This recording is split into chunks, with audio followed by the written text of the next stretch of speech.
Hello everyone.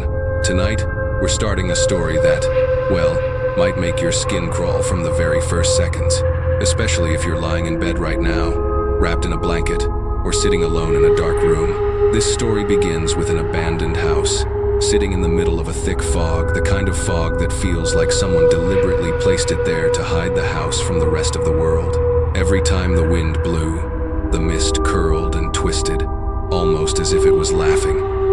And the worst part, inside that fog, you could hear children laughing. Clear, bright, cheerful, a sound that absolutely did not belong in a place this empty and forgotten. I doubt you'll be brave enough to listen till the end. So before the fear really kicks in, take a moment to like the video and subscribe to the channel to support me. Now tell me, where are you watching this from? What state? What city? What time is it? Are you lying down, sitting up, or walking outside? Comment below. I want to see who's bold enough to listen to this story at 1 or 2 a.m. Alright, turn off the lights, pull up your blanket, put on your headphones, and let's begin. You first stood in front of that abandoned house on a late afternoon, right when the sun touched the horizon, turning the sky into a faded orange like an old, washed-out photograph. Fog began to roll in, not the thin, gentle morning kind, but something dense and heavy, so thick it felt like you could reach out and break it into pieces. The house flickered in and out of the fog like a ghost. Part of the roof had collapsed. The walls were stained, eaten away by years of moisture, and the windows pitch black, hollow, like the empty eye sockets of something that once lived but had long since died. You stood still for a moment, listening. The wind, the rustle of dry leaves, and then laughter. A child's laugh, sharp and bright, as if someone was standing right behind you, breathing lightly next to your ear. It came only once, but it was enough to make every hair on your body stand up. What was strange wasn't just the laugh, but the direction it came from. Not from the house, from directly behind you. You spun around. Nothing. Just the fog, thick, unmoving. You took a deep breath. Maybe you misheard. Maybe it was just the wind. You fed yourself the same excuses people always use when they're scared but don't want to admit it. But then, you noticed something. The fog was only around this property. The path behind you was perfectly clear. But the closer you came to the house, the thicker the fog became. Almost as if it was trying to hold the house in place, to protect it, to keep it. You took another step, and the fog moved, not drifting with the wind, not spreading, but curling, forming layers and rings around the house like small hands tugging at the hem of your shirt, pulling you forward. A cold, damp smell seeped into your skin, the same kind you feel when you walk into a basement no one has opened for years. You shivered. Inside the fog, the silhouette of the house seemed alive, breathing. Your mind raced. Who would ever live here? Who built a house in the middle of this forest? And more importantly, who, or what, laughs inside this fog? Then a soft sound to your right. You jumped. Not laughter this time. Footsteps. Light. Fast. Like a child running across damp soil. You looked around. No one. Just fog shifting near the ground. Like something had just darted through it. You inhaled sharply. What child would be out here, in a place like this? The thought had barely formed when something even stranger appeared. Right at the edge of the yard, where the fog was thinner, you saw it. A footprint, tiny, fresh, and then another, and another. They appeared slowly, one by one, as if an invisible child was walking right in front of you. The footprints went straight toward the front door and stopped at the first step. You held your breath.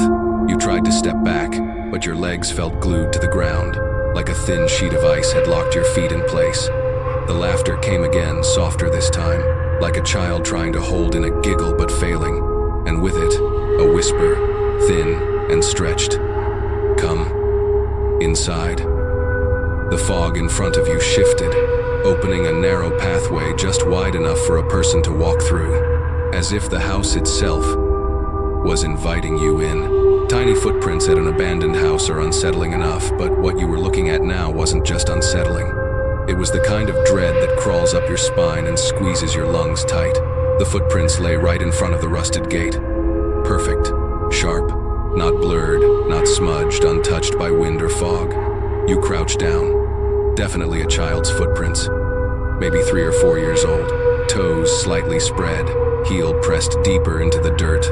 The mark of running, not walking. Still damp. A bit of dark soil clinging to the edges. You reached out and froze. They were warm. Something living had made them. Recently, while the entire area was cold enough that your breath lingered in the air like smoke, you swallowed hard. A nervous joke slipped through your mind, the kind people make when fear becomes too real. Yeah, maybe someone just let their kid wander around. Playing in the fog, in the middle of a forest at dusk, totally normal. You let out a small laugh, but it vanished into the fog as if the air swallowed it whole. The fog swirled again, thin spirals winding around each other like invisible hands stirring water. You stood still. Then the thing that truly made your blood run cold, the footprints, multiplied, not because something walked, but because they were appearing on the ground, printing themselves out of nowhere. Tap, tap, tap. Tiny sounds, like something clicking inside the soil. You held your breath. The footprints curved backward toward the gate. Like the same child who walked toward the house minutes ago was now walking out. You stepped back. The child's laughter echoed again farther away, but clearer, reverberating through the fog like it was bouncing off old brick walls. A short, sharp laugh, the kind you hear from a kid who knows you're scared and likes it. You whispered, "Is someone there?" No response, but not silence either. A faint metallic tapping, tink, tink, tink, like something small tapping the rusty gate with a tiny object. 3 taps, then nothing. You stared, but the fog thickened right at the bottom of the gate, swallowing the view. Only vague shapes of rust and twisted metal remained. Another deep breath. Maybe it's just some kid from somewhere nearby. You clung to that thought even though you knew there were no houses, no paths, no signs of normal life anywhere around. You stepped a little closer, and the last footprint appeared right at the tip of your shoe. As if the invisible child was standing nose to nose with you, you stumbled back, heart pounding so hard it felt like it might burst. And then, the gate began to open. Not fast, not violently, but slowly, gently, like a small pair of hands were pulling the heavy door inch by inch. As soon as the gap opened, the fog slid through it, twisting into the shape of a faint, blurry face, a child's face, round cheeks, hollow eyes, a smile stretched far wider than any child should ever smile. You blinked. The face dissolved into the mist, but the laughter was right next to your ear. "Come inside." You shake your head hard and step back until your spine hits a tree behind you. The bark is cold, not normal cold, unnaturally cold. Even through your fear, you feel it clearly. A thought flashes through your mind. If there were little footprints running out of the house, then there had to be at least one child inside it. But where were they? You feel sweat forming in your palms. You scan the area again. Still only fog, wind, and laughter. No children, no adults. Not a single sign that anyone has lived here in years. You know you should leave. You know you should walk away from this place right now. But something, that tight, uneasy pull deep in your stomach, keeps you rooted in place. It feels like something is holding you there. You tell yourself again, "Let me just take a quick look inside. Just a peek. Then he'll leave." The funny thing is, you already know every horror movie character says exactly that right before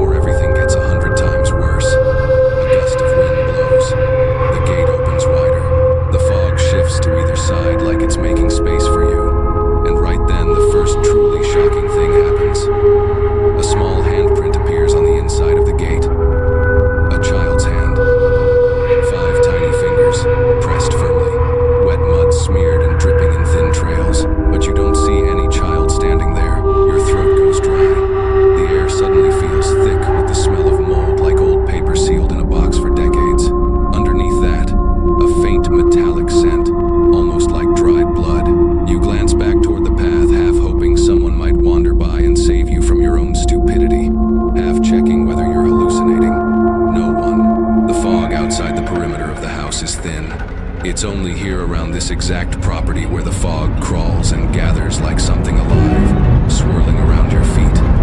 You take a deep breath and whisper, "All right." In for a second. Out. Right after. Just as you're about to step through the gate, you hear tiny footsteps, very light, running in a circle behind you. You spin around. Nothing, but the wind shifts, and the fog splits into two narrow paths, as if something just darted through it.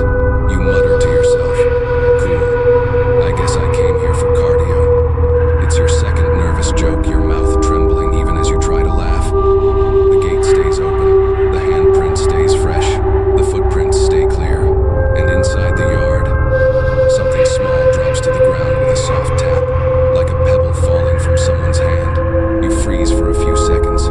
Your last thought before stepping through the gate is, if footprints came out, then why do I still hear running inside? You step in. The fog immediately closes behind you like a second door. The wooden door of the house creaks open by itself. You swear you didn't touch it. The moment you cross the threshold, the fog seals shut behind you like a heavy curtain falling into place.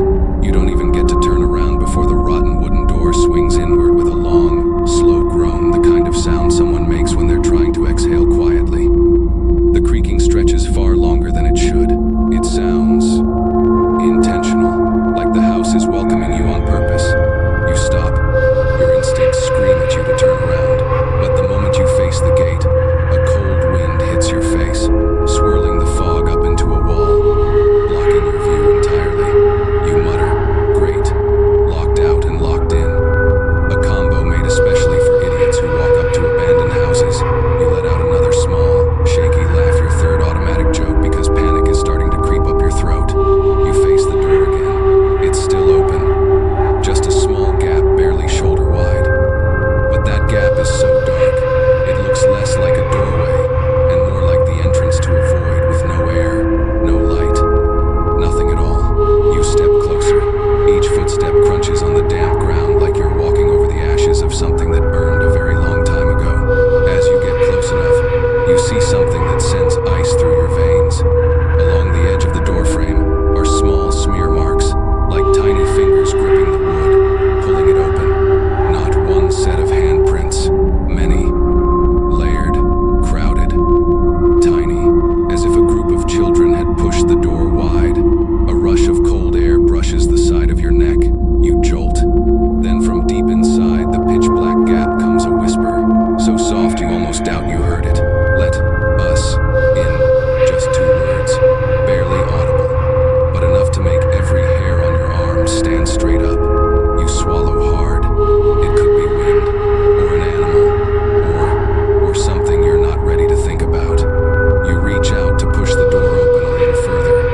Before you touch it, the door moves on its own, opening wider, slowly, as if someone behind it, with small hands, is pushing gently. It opens just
You try another step, thunk.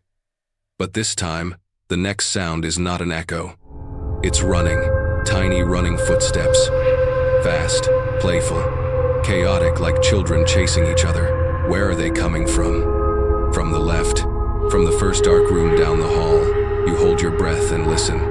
The footsteps patter closer, closer. So close you could reach out and grab the child running toward you if the child was actually there. But right when the sound reaches you, it suddenly veers to the right and vanishes into the shadows. You stare into the darkness. Nothing. No movement. No glow. No footprints. Not even dust stirred. Just a hallway drained of color, like someone siphoned the life out of it. You whisper, "Great." 2 minutes in and my heart's ready to resign. You try to lighten the mood, but your trembling voice makes it sound like you're reading your own last words. You place your palm against the wall to orient yourself. It's cold. Not cement cold. Body cold. Like touching something that died just moments ago. You jerk your hand back, but the chill sinks into your skin, spreading up your arm in a prickling wave. You swallow hard. Take a few more steps. The footsteps come back. Not one child. 2, maybe 3. You hear them clearly, tiny feet slapping the wooden floor. Patter, patter, patter, patter, patter. Fast, uneven. As if they're running circles around you, though you still see nothing. Then something strange happens. The temperature shifts. Where you stand is freezing, like a walk-in freezer. But a few feet ahead, you see a thin, shimmering layer in the air, like heat rising off pavement. You don't know what's ahead, but you're certain of one thing. Behind you, where the door locked, is not the better option. The footsteps come again, this time right beside your left ear, close enough that you hear a small breath, quick and excited, like a kid sprinting past you. You turn. No one. But a shadow flickers at the far end of the hall, low to the ground, kid height, sliding across the darkness for just 1 second. You blink. Gone. Not running. Not fading. Just gone. You walk faster. Each step echoes thunk, thunk. But the sound you dread comes right after. The running. It responds to you. You step, it runs. You stop, it stops. You breathe loudly, it giggles. A tiny, trembling laugh. Soft, but sharp enough to squeeze your heart. You hold still. Breath locked in your throat. Silence. Then, something rolls across the floor. Round. Small. Clinking softly as it bumps along the wood. It gets closer and hits your shoe with a light tap. You look down. A red ball. Old. Dusty. But someone clearly just rolled it toward you. You crouch not to pick it up, but to look down the hall. Your eyes dart fast. Nothing. Only thick darkness. But you notice something. The fog at the far end of the hall moves. Just a slight tremble as if something ran through it. You whisper, "That's not the wind. No way that's the wind." And just as you're focusing, the ball rolls back the other way. Up the hall. Against gravity. Against logic. As if someone behind you pushed it. You don't turn around. Something deep, ancient inside you knows. If you look back, you will see something you are not meant to see. You inhale slowly and count. 1, 2, 3. And just as you prepare to take the next step, the moment that defines this part of the story arrives. The running isn't playful anymore. It's coordinated. A group, at least 3, sprinting straight at you. Patter, patter, patter, patter, patter, patter. The boards shake under your feet. They're not chasing each other. They're chasing you. You bolt forward. The small running steps instantly change direction, doubling speed, charging after you. You stumble. Your heart pounds like a drum exploding inside your chest. Every step you take, the footsteps behind you grow louder right there, almost brushing your heels. You can feel each thud, thud, thud closing in. You turn the biggest mistake yet. No children, no shadows. But the fog in front of you twists into 3 thin spirals exactly where 3 children would be standing. Something grabs your ankle. Small, cold, weak, but intentional. You kick instinctively, almost falling backward. And in that split second, you see it. A tiny shape no bigger than a 3-year-old crawling across the hallway. Fast, fluid.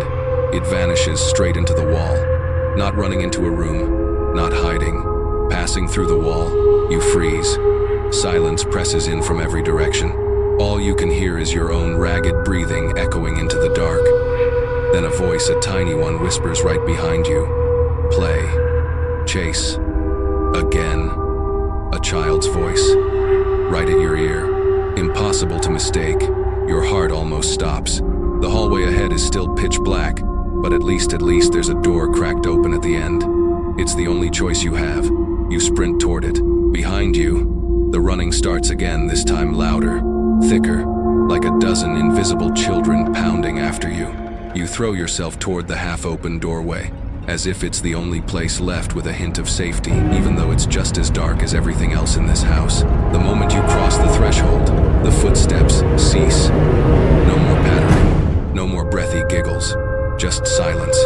The kind of silence that makes your ears ring, like stepping into a tomb. You turn instinctively to see if the invisible children followed. Nothing, only the empty hallway behind you, stretching into darkness like a gaping throat waiting to swallow anything that wanders too close.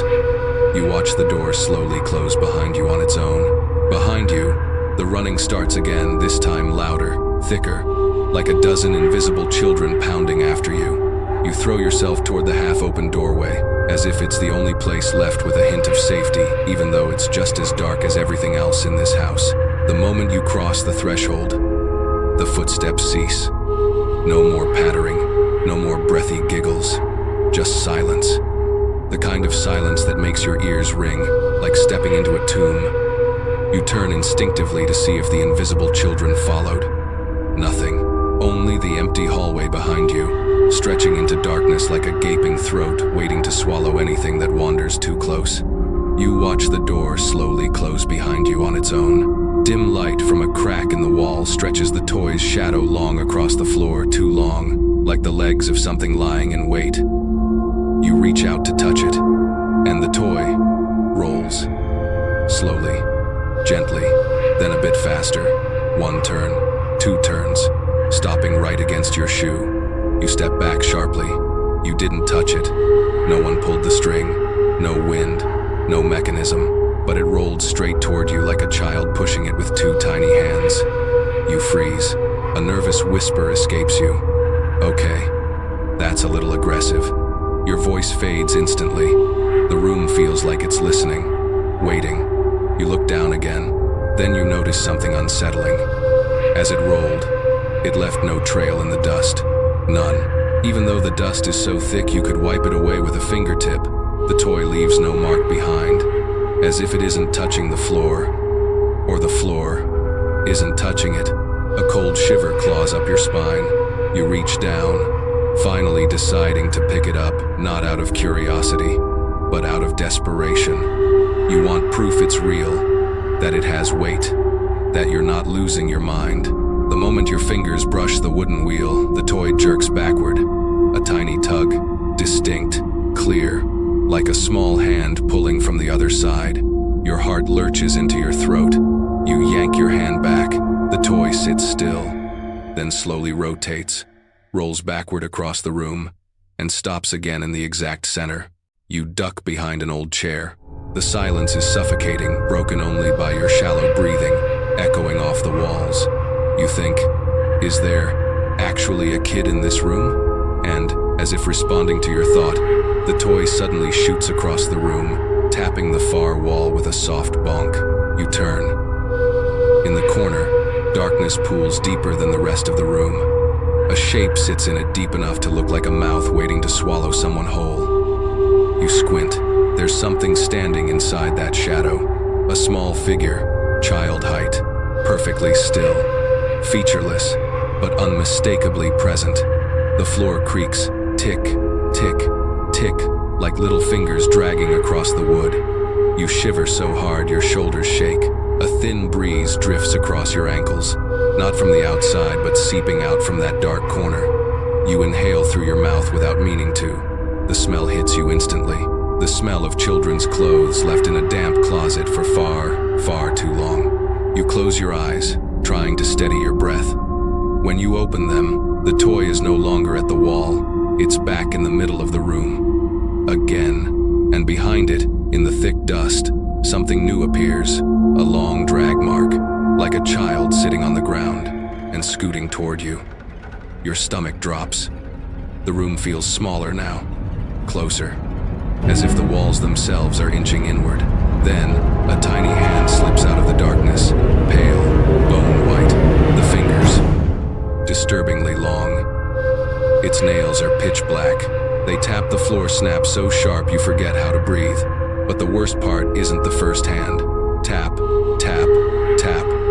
Two more hands appear, then a third, then a fourth. You stumble back, nearly slipping.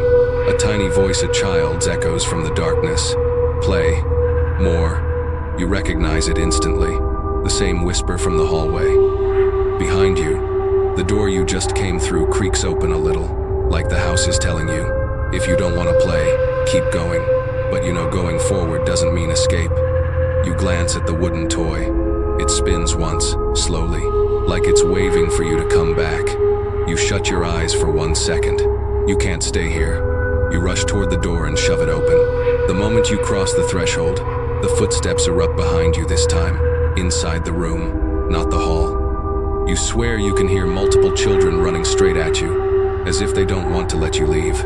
But the door slams shut behind you, choking off the sound as if something swallowed it whole. You find yourself in a new hallway, narrower, darker, colder, knowing that wooden toy is still rolling softly in the room behind you. The next room feels tighter, darker, so silent you can hear every beat of your heart. You lean against the door, trying to steady your breath. The house doesn't give you time. A new sound begins. Clink, clink, clink. Slow, rhythmic, steady. Like old metal rattling when struck from the inside. You turn your head toward the only wooden door at the far end of this hallway, locked tight from your side. A thick, rusted padlock hangs on it. But despite looking ancient, the lock trembles with every clink, clink, as if a small hand is tapping it from the other side. You swallow hard. Is someone locked in there? The thought barely forms when the sound changes. No more tapping. Now it's thud, thud, thud. 3 knocks. Hard, clear. Like a tiny fist pounding, but still in that same pattern of 3. You step back. Your mind conjures the exact image you don't want. A child, pressing its face against the door from inside, knocking whenever it senses someone new outside. You shake the thought off and force out a shaky joke. Yeah, maybe the mice here are polite enough to knock before coming out. But the moment the joke leaves your mouth, the lock turns on its own. Click, you freeze. A rusted lock like that can't turn by itself unless something inside is turning it. You stare. No, you're not imagining it. The lock is rotating, slowly, deliberately, like a tiny hand is twisting it open, inch by inch. But what chills you isn't the movement, it's the pace, painfully slow, as if the thing behind the door wants you to watch every single second. You hold your breath, your fingers, your arms, your shoulders all going numb. The lock almost reaches the open position, then stops. Silence. You wait. 1 second, 2, 5, nothing. You think, maybe I should go back. You take exactly 1 step backward, and the door slams forward from the inside. Boom. The whole frame shakes. Dust rains down around it. Your heart drops into your stomach. You stare at the bottom gap, the thin sliver beneath the door. A shadow stretches across the floor. Small, child height. Standing right on the other side. Not moving. Not stepping back, not stepping forward, just standing there. You back away, pressing into the wall. Your fingers dig into the plaster. Then it knocks again. Thud, thud, thud. Harder this time. Each knock lands square in your chest. You exhale shakily and whisper, "Can I just go somewhere else?" Strangely, the knocking stops instantly. Silence. You're not sure if that's better or worse. But then you hear it, dragging, something small crawling close to the door. You can hear the weight of it light, uneven. It's not walking. It's dragging itself with its hands and knees. Then, tiny fingers slide out under the door. 1, 2, 3, pale as wax. nails long and curved like a cat's. They scratch the wood. Tick, tick, tick. You fling yourself backward, slamming into the opposite wall. The hallway is so cold your breath fogs in front of you. The fingers retract. You think it's gone. You're wrong, because a moment later, a whisper leaks through the crack. Open. Let me. Come play. Your throat locks up. That voice is too clear, too sharp to belong to a living child. The lock slowly twists back to its original position. The trembling stops. The last sliver of light under the door closes, and then children laugh. Not one, not two, not three, dozens. Tiny voices giggling in overlapping waves, like a whole kindergarten trapped in the dark. The laughter grows until the floor vibrates, then cuts off instantly. Silence again. You turn to leave this hallway, but before you take a step, something nearly makes you scream. On the locked door, a small handprint appears. From the outside, fresh, pressed hard enough to leave a perfect outline. For 1 second, then it fades. The door quiets. But you don't. You speed walk down the hall, no looking back, no thinking, just leaving that door as fast as possible. Ahead, another pool of darkness waits, and you know this is only the beginning. You move forward, though you feel dozens of tiny eyes watching you from somewhere behind. The hallway is so dark you can't even see a ceiling, just 2 long walls leading you into a deeper tunnel. You inhale, trying to steady your nerves. It doesn't help, because each time you take a step, you feel it. You're not alone anymore. A faint breeze sweeps through. The air in this house should be dead, still, but something cold, damp, flows past you, carrying a smell. The scent of freshly sharpened pencils, old notebooks, crayons. You stop. A strange shiver climbs your spine. At the end of the hallway, something glows faintly like sunlight leaking through a tiny crack. You move toward it, desperate for anything that isn't darkness. But as you get closer, you realize it's not light. It's a wall. A wall covered in writing. Not adult writing, not neat letters, childish scribbles, layer upon layer, stretching from floor to as high as you can reach. Some lines sit near the floor, some at eye level, some so high, a child could never reach them. You step closer, and instantly jump back, because the pencil marks are fresh, dark, sharp. The air smells faintly of graphite, fresh, like someone just wrote on the wall minutes ago. You scan the scribbles. At first, they're just round, clumsy lines, childish doodles. But the longer you stare, the clearer they become. The strokes straighten, form words, real words. Don't open the door. Mom is mad. I don't want to play. Don't look behind you. You flinch. Instinctively, you look behind you. No one. But a breath of cold air brushes the back of your neck, the kind that feels like someone was standing right behind you, but stepped away the second you turned. A violent shiver rushes through your spine. Your heart trips over itself. You turn back to the wall and spot another line, smaller, written low to the ground. Be careful. It's watching. You stumble back, muttering under your breath. Great. Even the house writes better than I do. The joke evaporates instantly, swallowed by the stagnant air. You scan the wall again. There in the center, a different message carved with such force that the pencil snapped and lodged itself in the plaster. The letters jagged, trembling like whoever wrote it was terrified. It's in the mirror. You don't even get to react. A soft thump sounds to your right. You turn. A mirror, old, framed in moldy wood, leaning crooked on a dusty dresser. You swear it wasn't there when you entered, but now it sits like something just dropped it from above. You close your eyes for a moment. Breathe. You don't want to look. Every instinct tells you not to. But something like an invisible hand on your jaw nudges you. You open your eyes. In the mirror, you see yourself. Except, not exactly. Your reflection's eyes seem slightly off, like it's looking from a different angle. Behind you, inside the mirror, several faint black shapes stand in a row. You whirl around. Nothing. You look back. They're still there. Small, child-sized silhouettes. No faces, No limbs, just cutouts of darkness, like someone carved holes into the reflection. Then, one of them tilts its head, a slow, unnatural lean, watching you. The room's temperature drops so sharply you hold your breath to avoid seeing it fog in the mirror. A weak joke slips out. Okay, you kids just stay in there, yeah? But the moment you speak, the mirror responds. Not with an echo, with a sound. Scree. Scree. Scree. Tiny fingers scratching glass. From the inside. You stumble back. You brace yourself to run. But then something freezes your legs. On the wall beside the mirror, a new line appears. Right before your eyes, the pencil slides against the plaster by itself, pushed by an unseen hand. Don't run. Your mouth falls open. No sound comes out.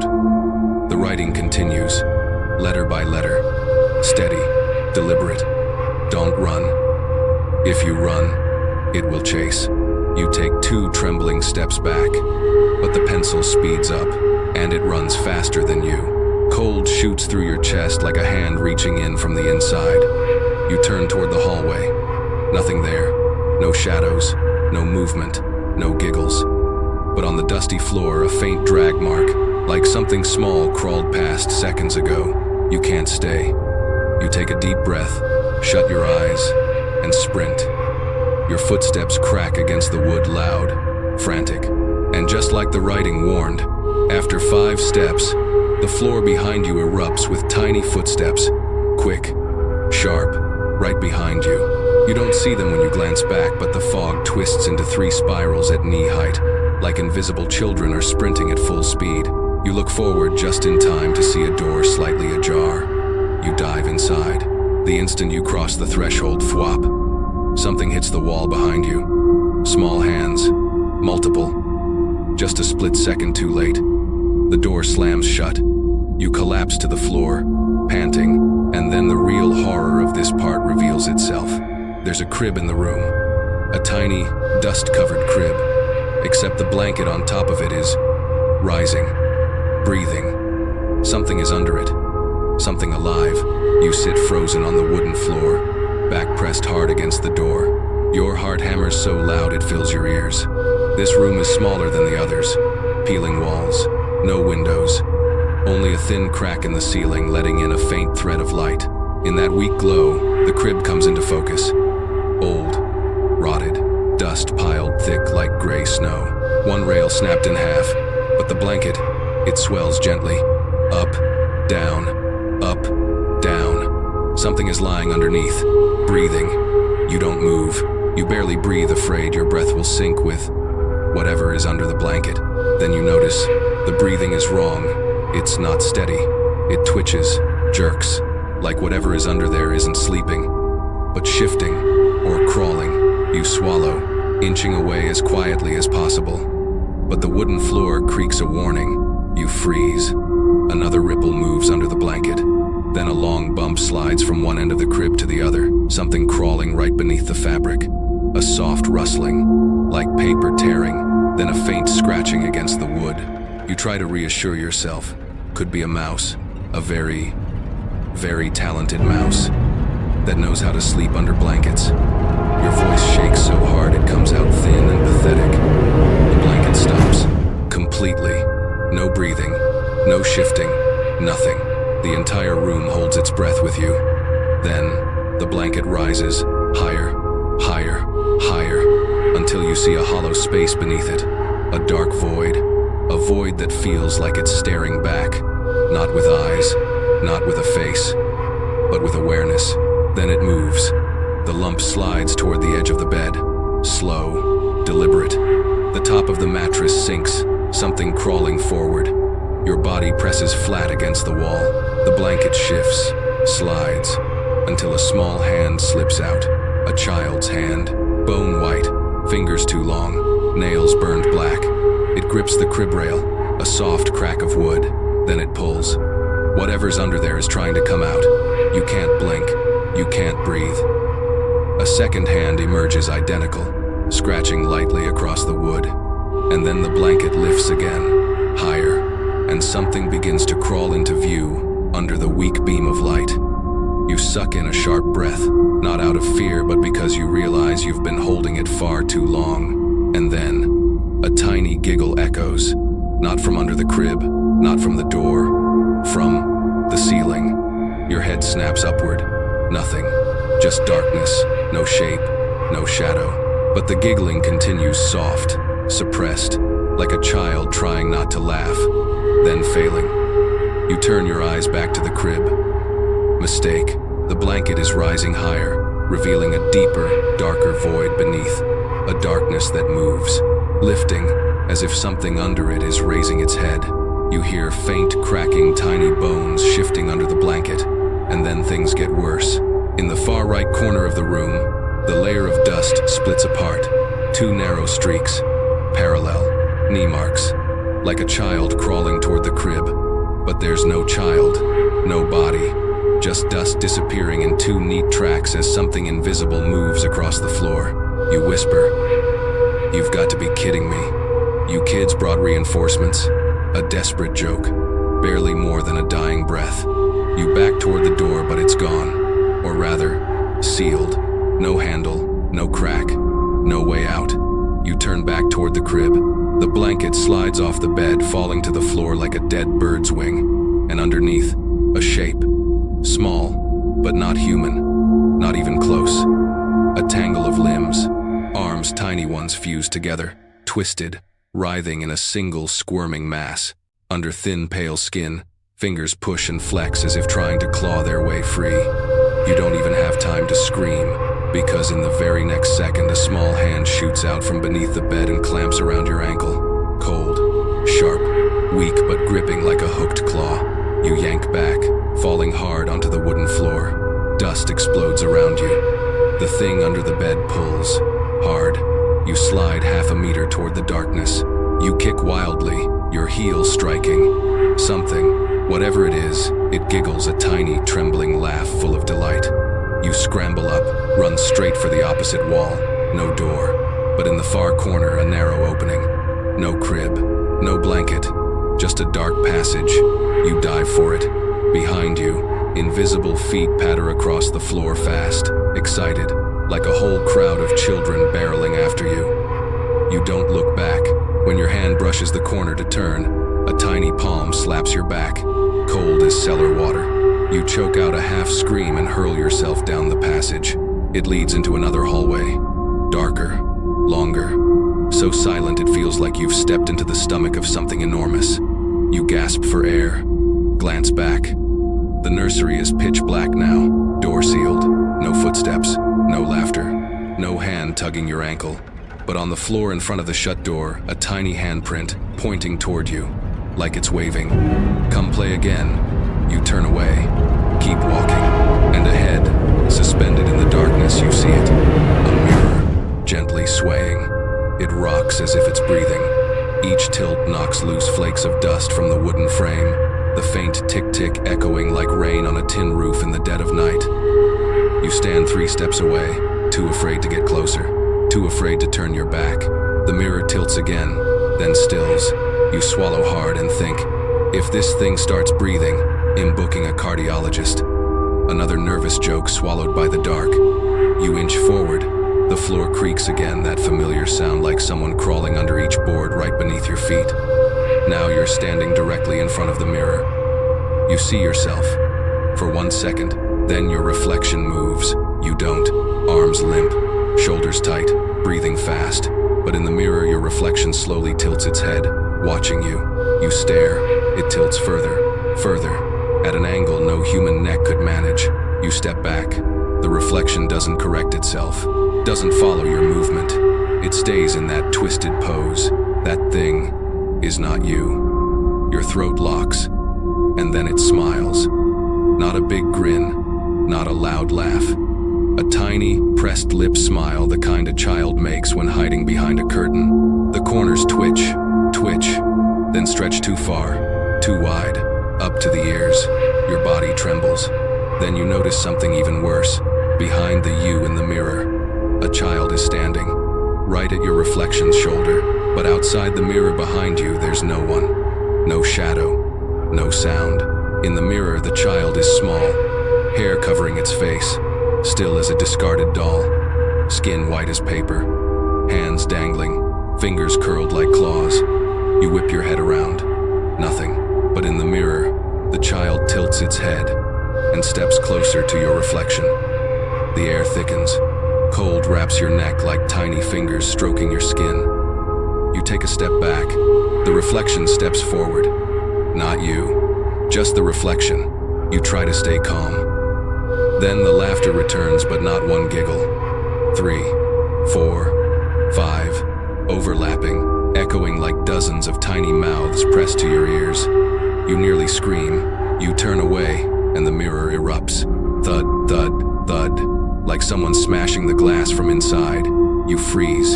You don't want to look. You don't want to know. But something forces your head back.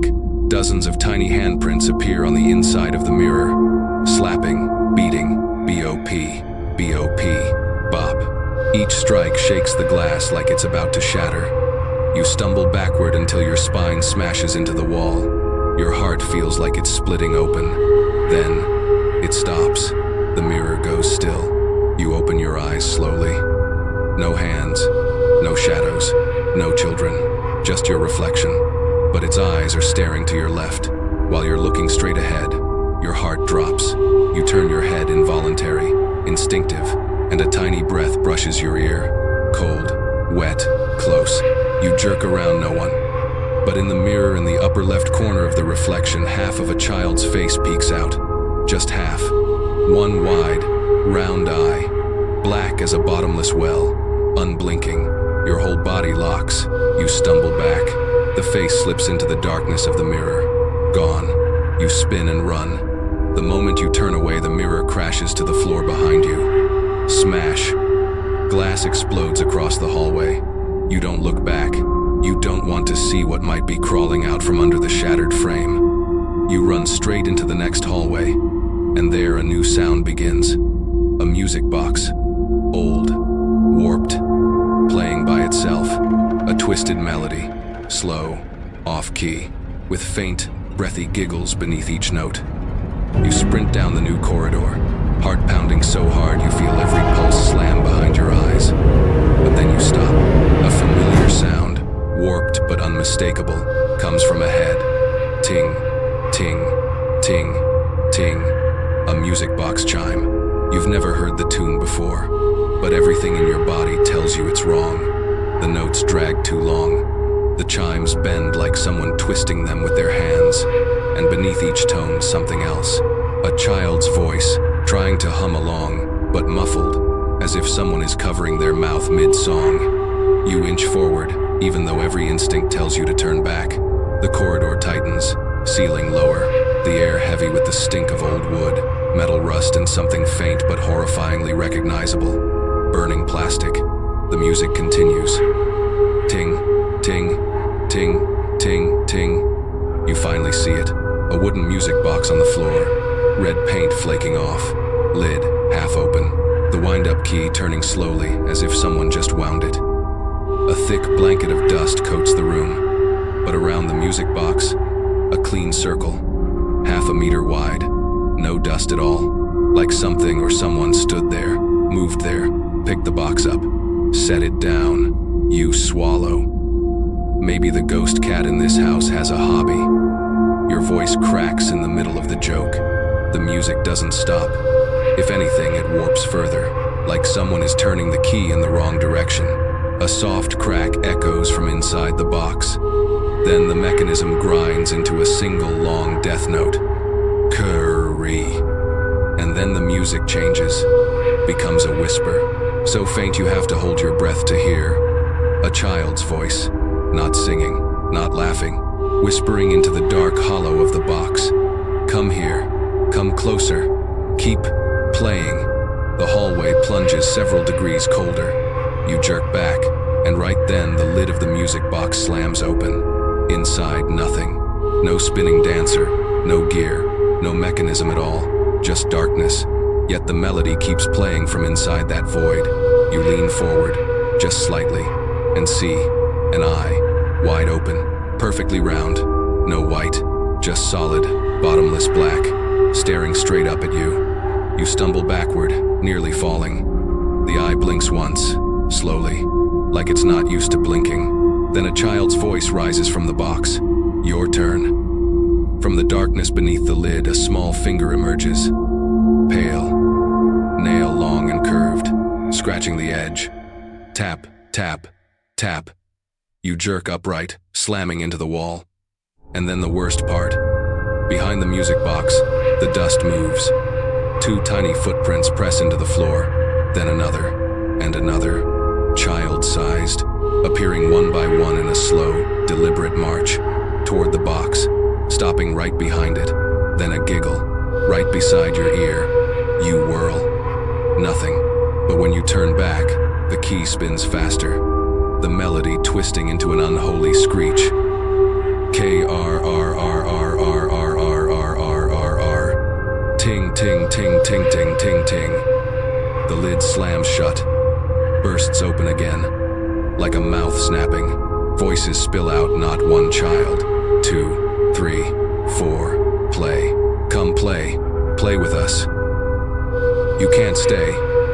You turn to run, but the hallway is gone, replaced by a wall of thick, black fog, denser than before, streaked with shadow. Left is a wall, right is a wall. Only one direction remains. The direction of the music box. It whispers again. Closer. Don't stop. Come play. Something pinches your hand sharp like a tiny claw. You look down. Nothing, but a small child's handprint is pressed into the dust beside your fingers. You leap to your feet. At the very end of the hall, the closed door swings open. A dim light spills out, and from inside, whispers rise in unison. Hurry. Mom's coming. Hide. Quick. Quick. Mom. Why were the children afraid of her? You don't want to know. Between a whispering room and a screaming music box, there's no contest. You run. The moment you step through the doorway, the music box behind you shrieks like metal tearing. Don't leave us. The door slams shut. You spin, shaking, and freeze. Because in the center of the room, under a flickering thread of light, a woman stands with her back to you. Long hair, tattered dress, thin shoulders, and all around you, child voices whisper. Mom is back. Don't let her see you. Hide. Don't let her turn around. You swallow hard. The woman does not move, does not speak, but when she breathes, the air vibrates. She isn't a housekeeper. She isn't alive, and she absolutely knows you're here. You freeze in place. The room is larger, but not safer. The woman stands dead still in the center, facing away, like someone propped a mannequin upright in the dark. Her hair drapes down her back, a shade so black it seems to absorb the light itself. Her dress is faded, shapeless, her shoulders thin, trembling slightly with each slow, heavy breath. One thing is certain. She did not just appear. She was already here, waiting. Behind you, the door slams shut with a thunderous wham, cutting off the air, cutting off escape. You try to breathe lightly, but every inhale sends a blade of cold down your spine. Then whispers return, dozens of them. You see nothing, but you feel them circling you. She's angry. Don't make Mom look. Hurry. Don't let her see you. Your chest tightens. You scan the room. Dust covers the floor and you see fresh, child-sized footprints scattered in every direction. Some deeper, overlapping as if many children had been here moments ago. The woman doesn't move, doesn't turn, doesn't speak, only breathes long, heavy, freezing the air. You stare at her shoulder. It twitches. A soft crackle sounds from her throat like someone swallowing with a broken neck. You step back unintentionally. Something whispers behind you. Don't step back. You whip around. Nothing. When you face her again, her shoulder is tilted. Slightly. She moved. Your fists clench. Your voice barely escapes. Mom, I am just passing through. The words tremble so much they're barely recognizable. She doesn't answer, but her left arm drops straight down, rigid, unnatural, like a wooden rod being lowered. Then her right arm jerks with a loud crack. You nearly scream. Another whisper slithers into your ear. Don't look at Mom. You spin. No one. But when you look at the floor, a ring of child footprints has formed around you. Dust wiped clean in a perfect circle. They're running around you. But you can't see them. To your left, giggling. To your right, quiet breaths. Above, tiny hands scratching the ceiling. You can't take any more. You look at the woman again, and you wish you hadn't, because now her head is turning, not her body, just her head, twisting, slowly, too far, far past anything human. Crack, crack, crack. The sound of bones twisting fills the room, sharp, deliberate cracks that echo straight through your spine. Her head turns halfway around, then stops. She isn't fully facing you, but from that grotesque angle, you can see half her face, far too pale, far too long, no eyelids. Her eyes stare wide open, unblinking, black as bottomless pits. Her mouth parts slightly, and a dry, broken groan seeps out. Who let you in here? You want to run, to scream, to grab the door, to do anything except stand here waiting to die. But your legs are stone. You try stepping back, nothing. You try lunging forward, nothing. You try turning your head. Your neck is locked, as if a hand is gripping the back of it. The woman lifts a foot. One step, slow, another step. The wooden floor groans under her weight, like something inside the boards is being crushed. And with every step she takes, the room grows colder, air thinning, warmth draining from your body as if she's stealing it with each movement. A child's whisper rises. Run, smaller voice, faster, truly afraid. She sees you. She sees you now. Another voice overlaps. Go. Don't let her reach you. But you can't move. The woman takes another step, close enough that you hear the fabric of her dress scrape the air. You gather every ounce of strength into your foot and a toe wiggles. Her breath drifts toward you. Cold, damp, sour sweet, like spoiled milk. You yank your foot to the side and fall hard onto something on the floor. You push yourself up, look down. What you tripped over is a doll, a decapitated doll. But worse, it isn't plastic. The skin feels like real skin. The hair looks like real hair. And the broken stump of its neck is still wet. Your stomach lurches. The woman is only a few steps away now. Her head starts to turn again. Crack, crack, crack. As if she's about to twist it all the way backward. You bolt upright and run without thinking. You dive toward a narrow space between two wooden cabinets, squeeze through, sprint into a tight passage behind the room. Behind you, her footsteps grow louder, heavier, faster, and the children scream all at once. Go! Mom is here. You run blindly into darkness. The room vanishes behind you. You gasp for air, but before relief can reach you, there it is. A wall, and on it, written in fresh, sharp strokes of pencil, "Don't come this way. The basement is waiting." You freeze. The basement? Directly under you? Or somewhere deeper in this nightmare? You scan the cramped hallway. No other exits. Just a narrow throat of shadows closing in around you. You turn back the way you came, but the moment you shift, a tiny hand shoots out from the darkness between the cabinets. Fast. Close. Cold enough to stop your heart. You recoil so hard you almost fall. The hand is gone in an instant, but the dust on the floor now shows a fresh streak. A single line, pointing downward, as if telling you, go below. A soft giggle breaks the silence, small, stuttering, like a child trying to choke down laughter. Right beside your ear, you jerk away from the wall and choke out. Please, please just leave me alone. I didn't do anything. But the moment your words leave your mouth, the writing on the wall begins to move. The pencil strokes drag themselves across the surface, forming new words. It's not us. Another line forms, faster. It's Mom. Your chest tightens like someone is squeezing your heart from inside. Not the children. They're not the ones pulling you toward the basement. It's Mom, the thin woman with the cracking neck, the one searching, hunting for you. You back up until you hit the wall. Then a soft thump beneath your feet.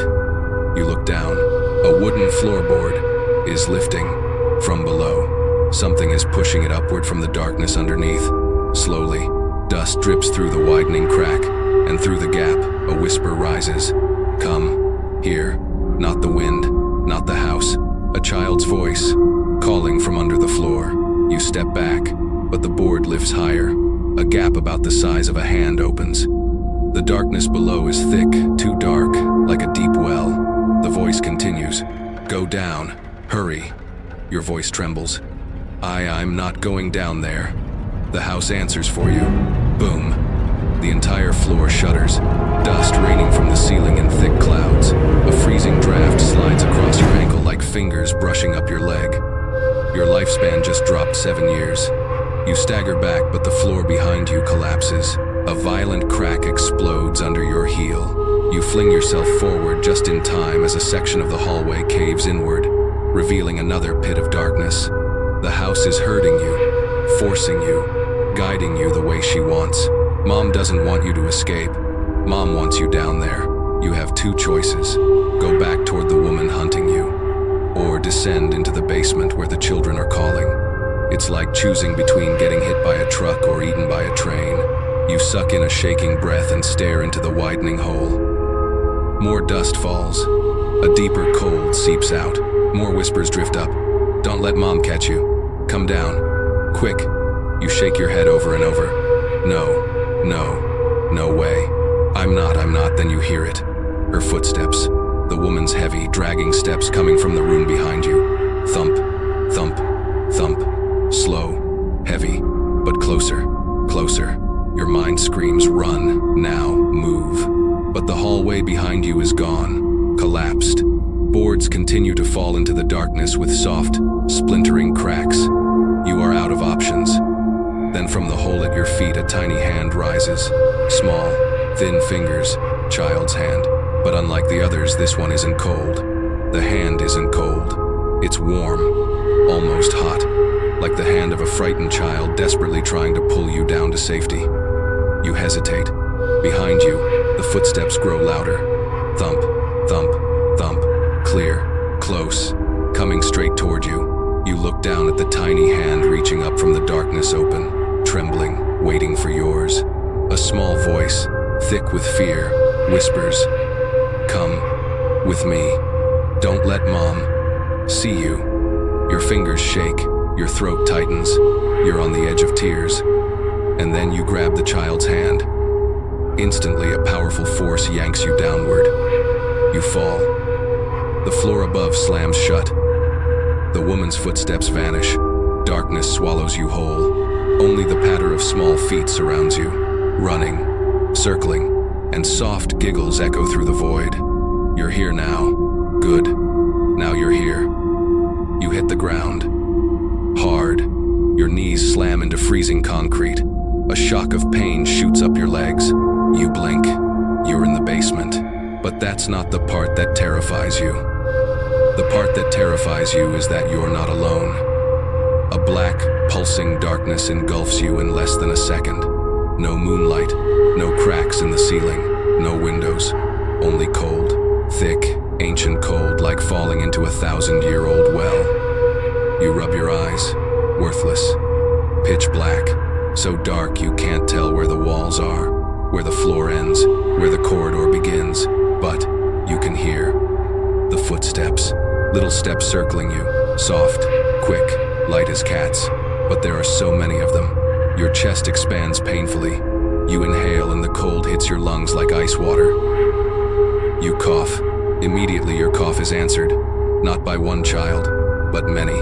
Dozens of tiny voices mimic you in perfect unison. Huh, huh, huh, huh, like it's a game.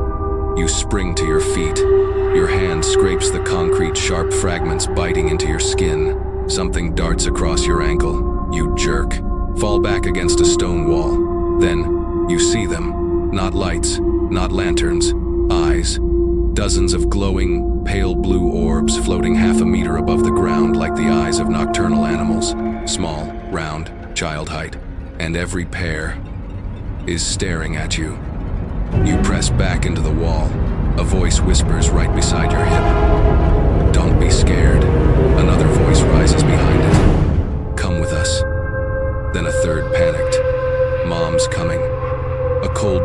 sweeps across your neck. You spin. Nothing. But above you from the floorboards, footsteps begin. Thud. Thud. Slow. Heavy. Measured. The woman is coming down the stairs, hunting. You're standing in the children's den, but no matter how terrifying they are, their mother is far, far worse. You choke out. Okay, it'll go. Where do I go? The glowing eyes blink. One child steps forward. You only see a faint outline in the dim blue glow. No face, no features, just a small, shadowy shape. It whispers, "Follow me." Quickly, you back up a step. The eyes behind you advance immediately, dozens of tiny bodies you can't see but can feel. The dust swirls in small circles around their feet. No escape. You nod. Barely. Okay, but don't touch me. A soft giggle slips through the dark, a giggle carrying a truth you didn't want to hear. We're already touching you. You look down. The dust around your legs is disappearing, wiped away, as if countless small hands are placed on your ankles, calves, thighs. You don't feel fingers, only cold vapor. Please, don't, a small voice replies. We're guiding you. The glowing eyes blur, then drift into a circle, forming a ring around you. They spread apart, clearing the space ahead, revealing a narrow passage, just tall enough for a person to crouch and crawl through. A shredded curtain hangs over the entrance, thin and gray, like a burial shroud. You gather every ounce of courage left and reach for it. The moment your fingers touch the cloth, a wet, close-range giggle bursts right into your left ear. You spin, nothing, but the dust at your feet shifts, forming two small footprints, standing directly in front of you, child-sized, facing you. You hurry through the hanging cloth. Inside is a small chamber, barren, silent. Just a stone wall and drawn across it in charcoal. A child's drawing. A very tall woman, hair dragging along the ground, a dress like a long shroud, and around her legs dozens of faceless children clinging to her. Your blood runs cold. In the far corner, a trembling voice whispers, "Mom doesn't let us go outside." Another voice, "Mom locked us here." A third, genuine terror. Mom is coming down. She smells someone new. Then, a heavy blow against the basement ceiling. Thump. Dust rains down. A plank bulges downward. She's close. You can't breathe. The nearest child whispers, "Mom won't let anyone escape." But there's a way. Behind the wall. You whirl toward the stone wall. Old. Cracked. Stained with moisture. Nothing unusual. You whisper, panicked, "Where?" "I don't see anything." Small feet scurry around you. Pat, pat, pat, pat, pat, pat. Then a hand, tiny, cold, barely there, wrapping around your fingertip, guiding you. Here. The stone wall shifts, splitting open along a hidden seam. A narrow, pitch-black tunnel appears behind it. You don't even have time to react, because the footsteps upstairs grow louder and start descending. Thud, thud, thud, heavy, slow, steady, like the heartbeat of a beast descending into its lair. The child's invisible hand squeezes your finger tighter. Its trembling voice whispers, "Mom is here." You don't think, you run. You throw yourself into the crack between the walls, and behind you, a chorus of tiny voices shrieks, "Go, go, now." You plunge into darkness, and behind you the mother's footsteps finally reach the basement floor. You cannot stop. Not here. Not now. Not ever. You force yourself deeper into the pitch-black passageway, trying to block out the sounds behind you, but it's useless. The mother's footsteps echo down the walls. Thud. Thud. Each strike feels like a hammer, slamming directly into your skull. You don't dare look back. You don't dare blink. The invisible child's fingers are still wrapped tightly around yours, guiding you through the cramped passage. So low, you're forced to crouch. Cold air claws into your lungs with every breath, but what freezes your blood isn't the cold. It's the mother's breath dragging across the other side of the wall, right beside where you just ran. Her inhale sounds like someone crushing a plastic bag. The child whispering ahead tells you, "Don't. Stop." You shake your head. You can't speak. Any sound might give you away. The passage widens. Suddenly a dim, dangling light bulb flickers on overhead. You squint, then your eyes adjust, and you freeze. You're standing in a birthday room. Decorations, untouched for years, hang like ghosts. Deflated balloons sagging near the ceiling. A torn happy birthday banner missing letters. A long table covered with a white cloth so dusty it's nearly gray. Tiny chairs toppled around the room, and in the center a cake, or what used to be a cake. Now it's a blackened lump of charcoal, candles warped and melted into grotesque shapes. You step forward cautiously, your shoes sinking into thick dust. A cold draft sweeps through. Every balloon in the room lifts very softly, as if someone just ran past you. You stumble back. Whispers seep into your mind. This was our party. We didn't get to cut the cake. A smaller voice interrupts, frightened. Mom didn't like parties. The temperature drops sharply. You hear the mother upstairs, her footsteps halt, like she's listening. You hold your breath, then every candle on the burnt cake bursts into flame. Not one, all of them. Their flickering light illuminates a row of childish drawings.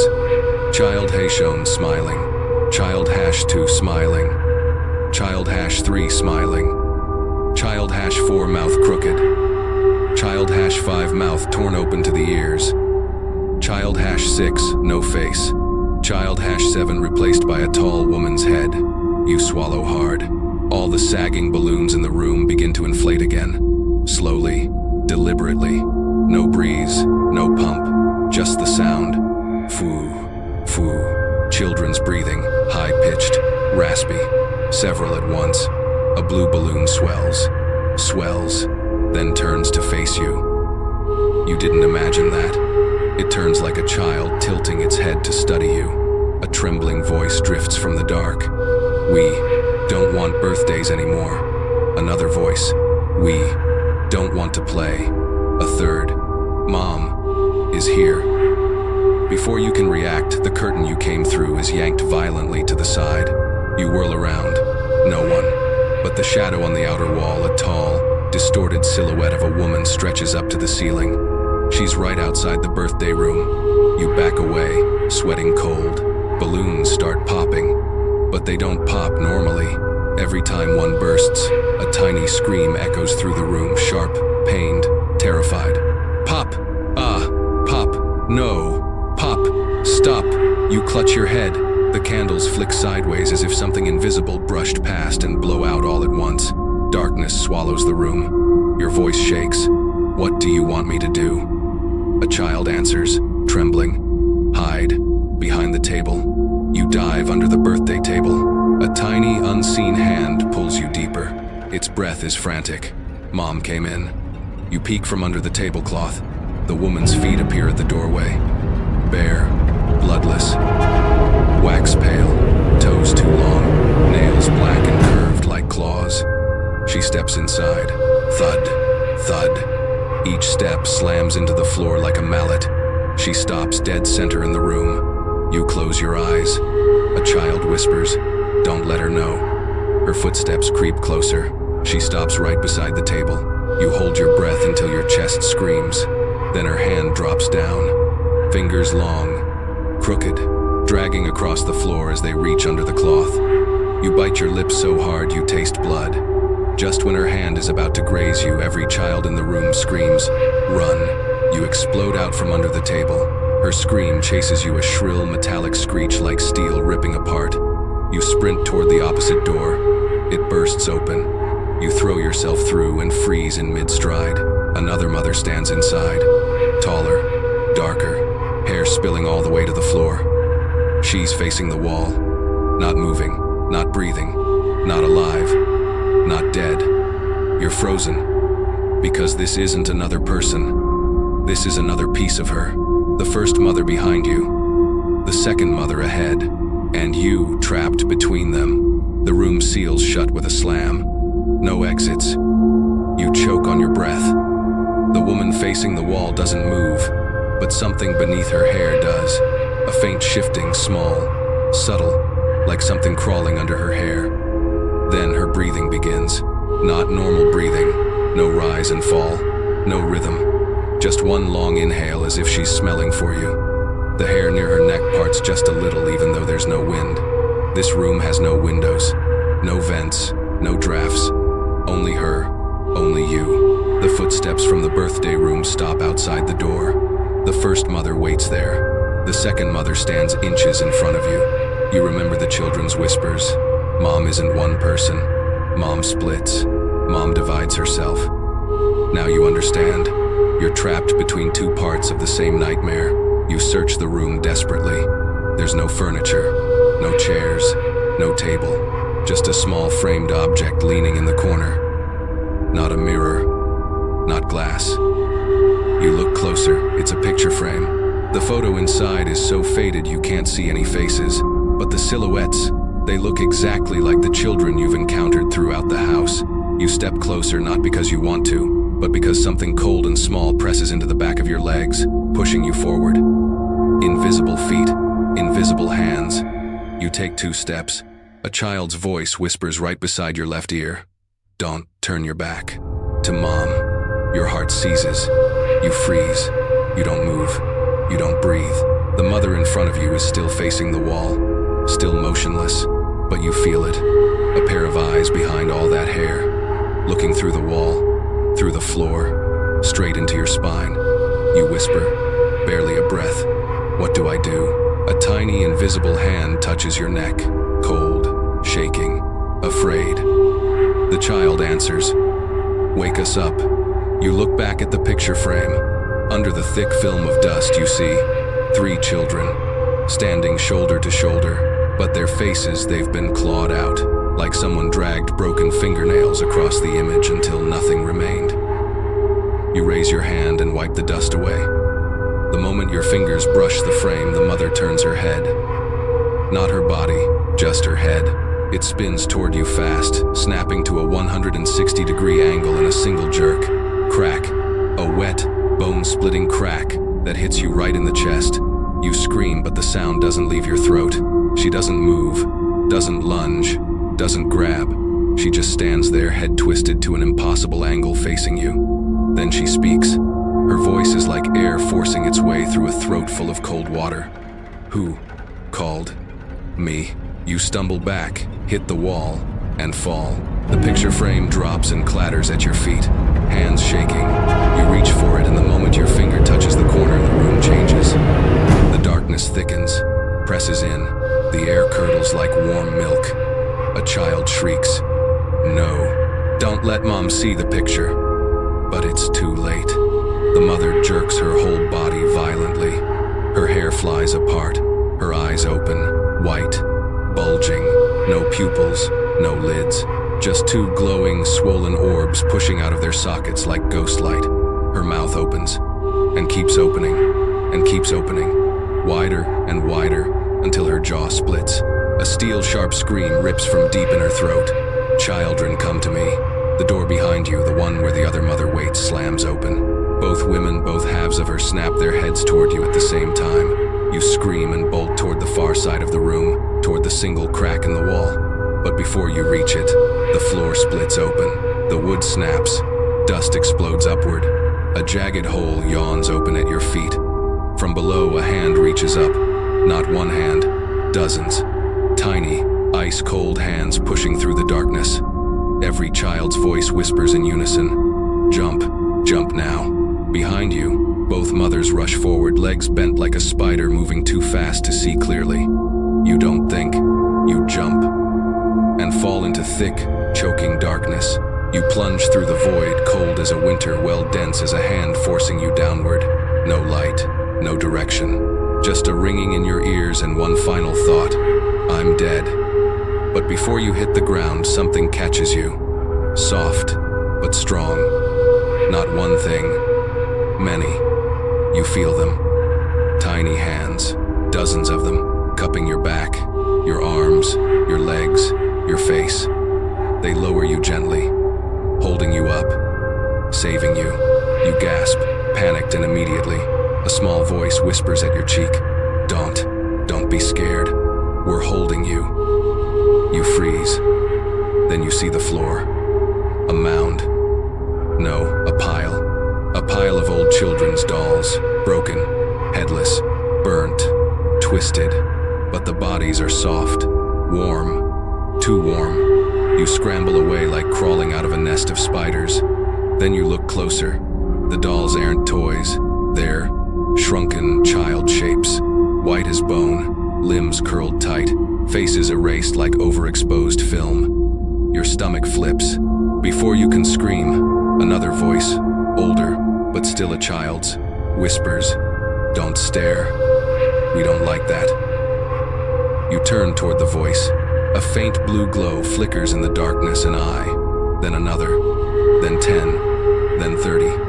Soon the entire dark space is glowing with dozens of child-sized phosphorescent eyes, all staring at you. You can't move. Above you, near the broken floor where you fell, footsteps land, heavy, slow, measured. A child whispers, "Mom is here." Mom is sniffing.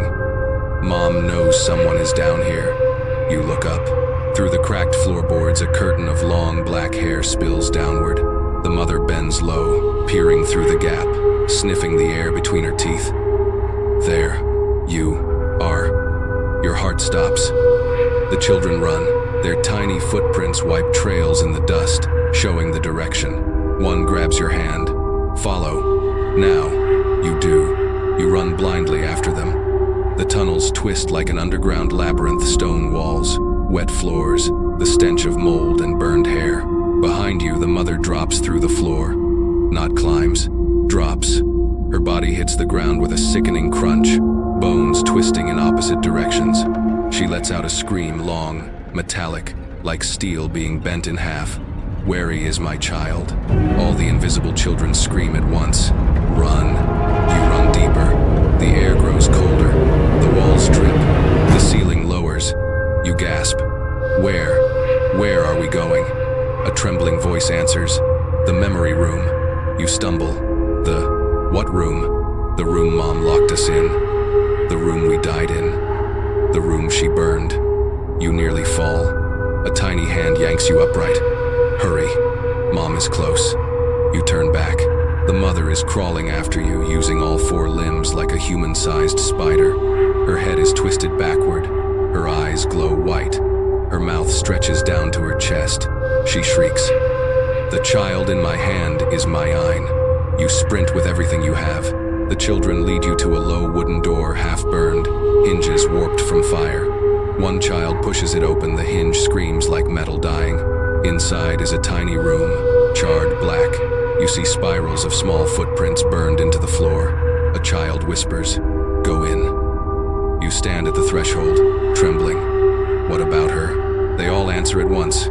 Mom can't enter. Mom hates this room. The mother reaches the doorway. Her hand claws at the floor, but when she tries to push her head inside, she recoils violently, screaming, "No, no, no, I won't go in." You don't hesitate. You throw yourself inside. The door slams shut behind you on its own. Silence. No footsteps, no claws, no breathing, only darkness. And the children, dozens of them, standing around you, not laughing, not whispering, not moving, just watching. One child says softly, "You're standing in the place Mom hated most." You swallow. Why? Silence. Then, because this is where Mom lost us the first time. Another voice, trembling. Mom burned this room. You can't breathe. Then in the corner, a small light appears. A flicker, a spark, a memory. The children whisper. The memory room. The spark grows, expands, forms a glowing yellow haze, then a full scene taking shape before your eyes. You freeze. The children's glowing eyes all turn toward it. Not blinking, not breathing. You whisper, "What is that?" A child answers, "The night we disappeared." The memory sharpens. You see a room identical to this one, but intact, untouched, not burned. You see a woman's shadow, the mother, but younger, normal, human. You see 3 real children, laughing, running. You hear her laughing too. One child shouts, "Mom, I'm gonna blow the candles. Your heart stutters. The voice, you recognize it.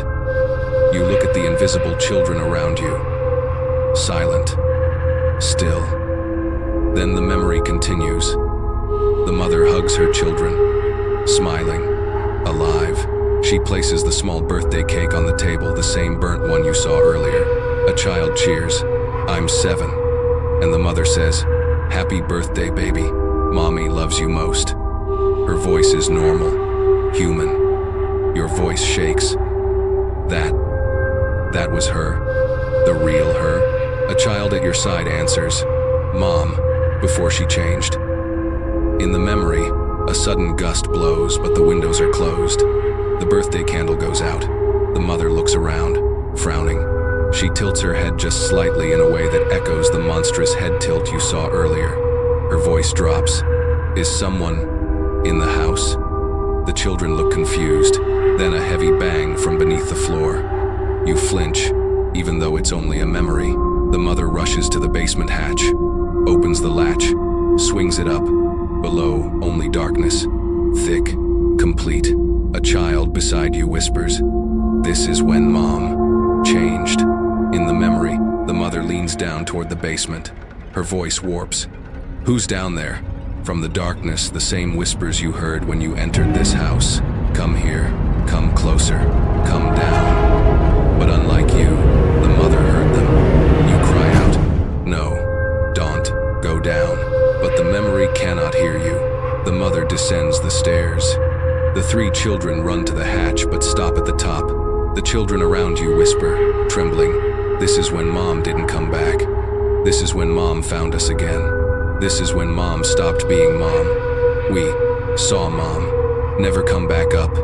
In the memory, an awful scream erupts from the basement, the mother's scream.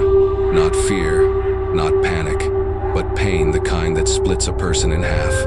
The lights in the room flicker violently. All the balloons burst at once. The birthday banner falls. The candles reignite with black flames.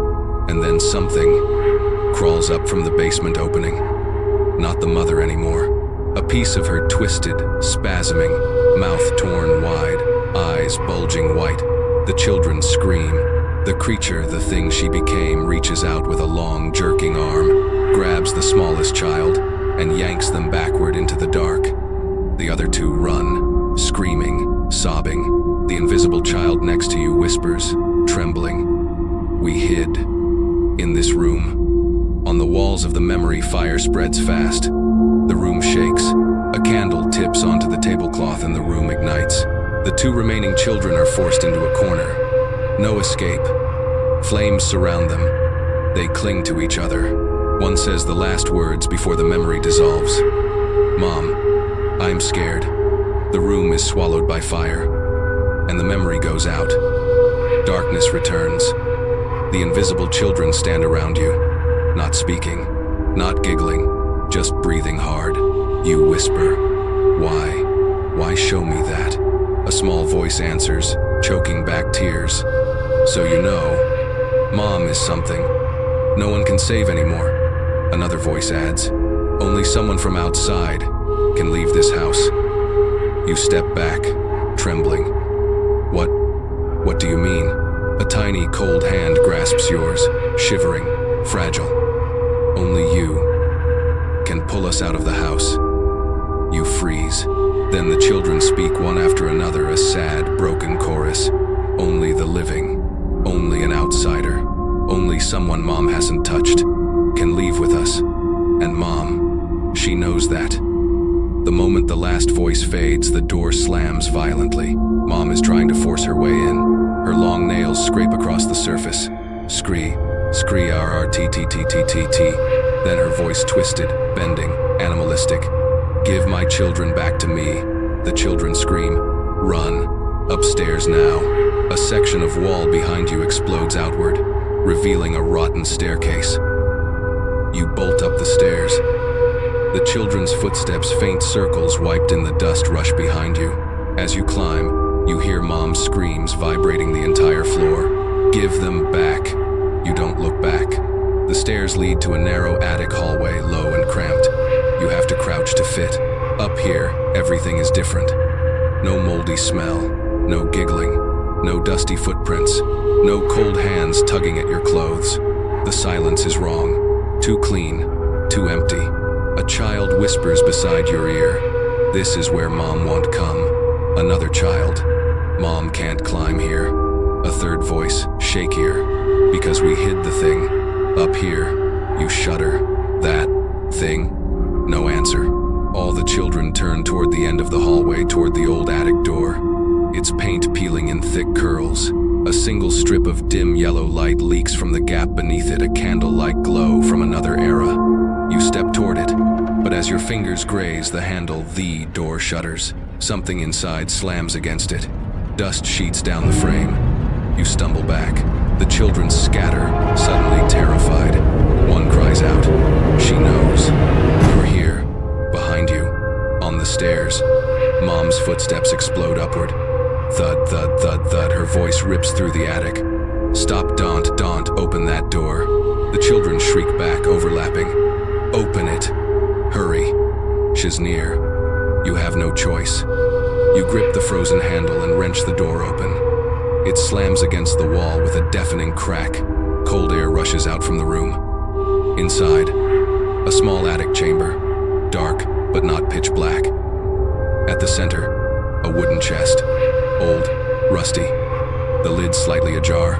The children whisper, "In the chest. That's the last thing Mom hid. Go look." You step into the room. The cold cuts through your clothes, straight into bone. The moment your foot touches the attic floor, the door slams shut behind you. The children do not follow. You whirl around, panicked. Why aren't you coming in?" A small child sobs outside. "We can't enter." Another whispers. This was old Mom's room. You turn back. The chamber stinks of burned wood, of mildew, and old dust thick enough to taste. You approach the chest. As you draw closer, you see deep gouge marks all over the lid, thin, uneven lines, not made by a knife, not by a tool, by fingernails, children's fingernails. You grip the lid. It's warm, too warm, as if someone is lying inside it. You pull back instinctively, but before you can step away, knock. A gentle tap from inside the chest. Then another. Knock, knock, calm, deliberate, as if someone is politely calling you. You nearly scream. Then a child's voice whispers right in front of you. "Open it, please. We can't get out unless you open it." Your voice shakes uncontrollably. "Is this? Am I being tricked?" A child cries softly. "We're trapped. Only the living can open it." Your hands tremble. Your heart slams against your ribs. You crouch, slide your fingers under the lid, and lift. Eek. The rusty hinge groans, long and hollow, like something dying. A thin beam of yellow light shines in. You hold your breath. Inside the chest, a family photograph. Old, cracked, blurred, but you recognize the shapes. The mother, before she changed. 3 children, and a gap in the middle, as if someone had been removed. Violently. You lift the photo. The moment your skin touches it, the entire attic shudders. Dust rains down. Wood creaks like bones snapping. The children scream outside the door. "Mom is here," that's Mom's photo. You face the doorway. A pale hand forces itself under the crack, clawing, dragging across the floor. Her nails gouge long lines through the wood. Her voice booms. "Don't touch my picture." You clutch the photo to your chest and stumble back. The attic trembles harder. The children scream. "Break the chest. Hurry." You look at the wooden chest. You don't know why, but you know that it's the key. You plant your foot, pull every ounce of strength you have, and kick the chest. The lid blasts open. Inside, a thing you never expected. A bundle of black hair, cut short, tied with a red string, burned at the ends. The children gasp in unison. That's Mom's old hair, the last thing anchoring her to the house. If you burn it, Mom disappears. But you choke out. "But what?" All the children answer together. "Shell tear you apart before you can burn it." At that exact moment, Mom's voice roars from behind the wall. He. Her hand smashes through a section of attic wall. You have only seconds left. With what? There's no fire here. The children go silent for a second. Then a tiny voice speaks, this time not a whisper, but a shaky, tearful sound. Use Mom's hair. You freeze. What? A child closest to you stammers. Mom's hair catches fire fast. We know, because Mom used it before. You swallow hard. Used it for what? The answer comes cold as mist. To burn our room. Your heart stutters. Dust at your feet swirls violently from the terrified footsteps of the children. You stare at the black bundle of hair in your hand. Yes, you can feel it. Warm, too warm, as if it's waiting just a spark away from igniting. Right as you're about to act, the attic wall explodes. A huge piece of wooden panel is ripped open by Mom's claws. Dust erupts into the air. Her hand reaches in, unnaturally long, joints popping, nails black and sharp like animal talons. Her middle finger is so long it nearly touches your cheek. You jerk sideways, almost falling. Her voice scrapes across the floorboards. Give it back to me now. You bolt toward the corner. The attic is tiny, there's nowhere to hide. Her shadow stretches across an entire section of the wall, a monstrous, spider-like silhouette squeezing its way inside. You shout to the children, "Where do I burn it? Where's the fire?" A child answers, "Under the floor." Another, "In the cracks." "Old fire." A third, "The fire Mom used to burn us." "Still under the wood." You look down. Yes, thin black cracks line the attic floorboards. Heat leaks through when you hover your hand over them. This place once burned. You crouch, reaching your fingers into the gaps. It's hot. You yelp and pull back. At that exact moment, Mom thrusts her whole arm farther in, her clawed hand swiping for your throat. You press yourself into a corner, breathing hard. The children scream, "Burn it! Hurry! Mom's coming in!" You inhale sharply. You grip the black hair bundle and shove it deep into the crack. The result is instant. Boom, a cold blue flame erupts, small but razor bright. Not normal fire. It burns like the children's eyes, a ghostly, phosphorescent blue. The hair shrivels, twists like something alive. Mom shrieks, "No, no." Her hand slams the wall, leaving a deep crater. The entire attic shakes. You try to hold the burning hair down, but the fire flares so violently you let go instinctively. Blue flames race along the old cracks, as if the house remembers where it once burned. You shield your face. The children cheer. It's burning. Mom's weaker. Don't stop. But then Mom forces half her body into the attic. She doesn't walk, doesn't crawl. She slides in like a mass of black liquid, her spine cracking, twisting. Her eyes, two glowing white orbs, snap open. Her jaw splits down to her chest as she shrieks, "I'll tear you up, pay art." You fall backward, sliding across the floor. Blue fire licks up the attic walls, casting her shadow like a demon writhing in a furnace. The heat intensifies. Boards crack. A child screams. Climb to the roof hatch. You look up. At the very top of the attic, a small escape hatch is open, just a crack. You don't think. You can't. You sprint straight through the ghostly blue flames and leap for the hatch. As your fingers clutch the ledge, Mom grabs your ankle. Her claws pierce your skin. You scream, The children latch onto your other leg, their invisible hands erasing every grain of dust as they pull. They drag you upward. Mom drags you down. Your body feels like it's being torn apart. Her voice rises inhuman, tortured. "You belong to me." You scream, haul yourself up with everything left, your skin tearing under her nails. Pain explodes through your leg, but you pull and crawl. Just as half your body passes through the hatch, the blue flame touches Mom's hand. She recoils instantly, a scream strangled and hellish ripping from her throat. "No, my higher givey. It back." Blue fire engulfs her. You hurl yourself out through the hatch, rolling across the cold roof tiles. Your head strikes the shingles. Your vision blurs. Below, the house groans a long, dying moan. Then boom, a burst of blue fire tears through the attic roof. You don't know if you survived, or if you should have. You just know one thing. Mom's voice is gone. You lie motionless on the roof, breathing in ragged, burning gasps. The night sky above swims, your vision fading from exhaustion and shock. Cold wind blows over you, carrying the last traces of blue smoke from the fire that consumed her. You manage to roll onto your side, looking at the shattered attic roof. Below, only charred beams and drifting ash. No more screams, no more scratching, no more heavy footsteps.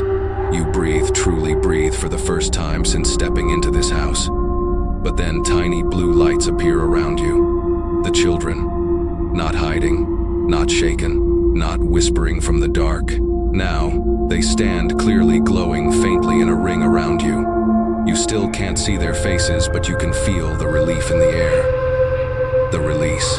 A tiny voice speaks softly. Mom's gone. Another. You did it. You exhale, body limp. For the first time, the tension in your muscles loosens. A child asks gently, "Does it hurt?" You let out a cracked laugh. Hurts. A little. The children are silent for a moment. Then they move closer, dust spiraling around their invisible feet like tiny whirlwinds. You whisper, "Where will you go now?" The wind brushes over you. Their blue lights grow dimmer. A soft voice answers, "We can leave now, not trapped anymore. Because of you." You inhale deeply, letting the cold air settle into your lungs. The glowing specks fade, each child dissolving into little drifting particles of light, floating upward like phantoms in the dark sky. One child's voice drifts away with the wind. Don't ever come back to this house, because something else has woken up. Your eyes snap open. A cold gust whips across the roof.